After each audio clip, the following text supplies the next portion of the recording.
कोणती आकृती काढली ही? समभुज त्रिकोणाचे किती कोन लघुकोन असतात आपल्याला याचं उत्तर शोधायचंय. म्हणून मी ही जी आकृती काढली ती कशाची काढली ही?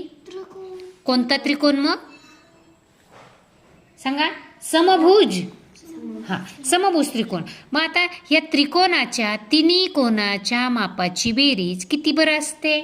180 अंश असते. बरोबर आहे. आता मग मला सांगा यामध्ये काटकोन दिसतोय का कुठं? म्हणजे काटकोन म्हणजे आपल्याला असं चिन्ह दिसतंय का कुठं? हे चिन्ह दिसतंय का? नाही दिसत.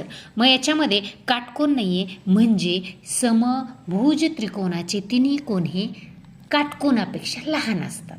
बघ बरं दिसते का लहान? हे असा जर गेला तर हा काटकोन होईल ना. काटकोनापेक्षा खाली आलाय म्हणजे काय झालाय? हा लघुकोन झालाय.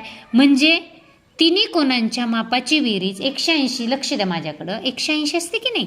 म्हणजे हे प्रत्येक कोन हा 60 अंशाचा असतो. 60 60 आणि 60. 60 60 60 तीन वेळेस घेतली की किती बेरीज येते साहित्रिक? 18 म्हणजे 180. म्हणजे बघा बरं, कारण हा समभुज त्रिकोण आहे. सेमच असणार की नाही? हा समभुज त्रिकोणाचे तिन्ही कोणाच्या मापाची बेरीज 180 आहे. त्रिकोणाच्या तिन्ही कोणाचं माप 180 असतं.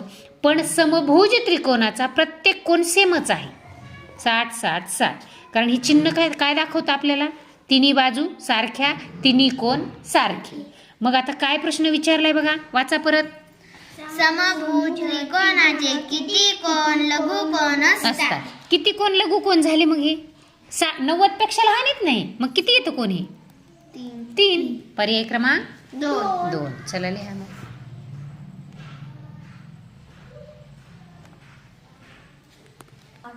बघा आता हे कोन येतं. या कोनामध्येच आपल्याला या पद्धतीने काय मोजायचे?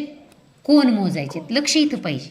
बघा सेपरेट जर आपण असा कोन काढला तर आपण पाहिलं. आता परत एकदा समजून घ्यायचंय. हा पूर्ण मोठा किती कोन झाला? 1. लक्ष द्या खाली. आता एक कोन मोठा झाला, त्यानंतर हा एक 2 झाला. बरोबर आहे. हा एक 3 झाला, हा एक 4 झाला. छान. आता काय करूयात? 2 2 ला एकत्र घेऊयात. 5. त्यानंतर ह्या 2 ला 6. बरोबर आहे. आता 3 ला एकत्र करूयात. 7. आणि इकडच्या 3 ला एकत्र करूयात. 8.